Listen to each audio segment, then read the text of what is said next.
Nipah virus ಸೋಂಕಿತ ರೋಗಿಯೊಬ್ಬರಿಗೆ ಆರೈಕೆ ಮಾಡಿದ್ದ ಮೇಲ್ ನರ್ಸೊಬ್ಬರು ಇದೀಗ ಸೋಂಕಿಗೆ ತುತ್ತಾಗಿದ್ದಾರೆ. ಕಡಬ ತಾಲೂಕಿನ ಐತೂರು ಗ್ರಾಮದ ತುಂಬ್ಯ ನಿವಾಸಿ ಟಿಟ್ಟೋ ಥೋಮಸ್ ನಿಫಾ ವೈರಸ್ ತುತ್ತಾಗಿದ್ದವರಾಗಿದ್ದಾರೆ. ನರ್ಸಿಂಗ್ BSc ಪದವೀಧರರಾಗಿರುವ ಟಿಟ್ಟೋ ಥೋಮಸ್ ಕೇರಳದ ಕ್ಯಾಲಿಕಟ್ನ ಇಂಕ್ರಾ ಇಂಟರ್ನ್ಯಾಷನಲ್ ಹಾಸ್ಪಿಟಲ್ನಲ್ಲಿ ಕೆಲಸ ಮಾಡುತ್ತಿದ್ದರು.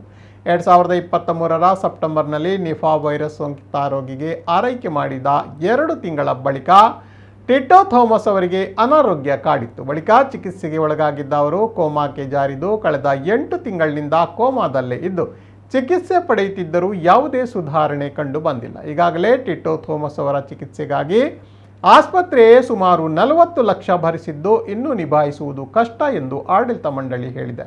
ಹೀಗಾಗಿ ಟಿಟ್ಟೋ ಥೋಮಸ್ ಅವರಿಗೆ ಹೆಚ್ಚಿನ ಚಿಕಿತ್ಸೆಯನ್ನು ಕೇರಳ ಸರ್ಕಾರವೇ ಭರಿಸಬೇಕು ಎಂದು ಕುಟುಂಬಸ್ಥರು ಕೇರಳ ಸರ್ಕಾರಕ್ಕೆ ಮನವಿ ಮಾಡಿದ್ದಾರೆ.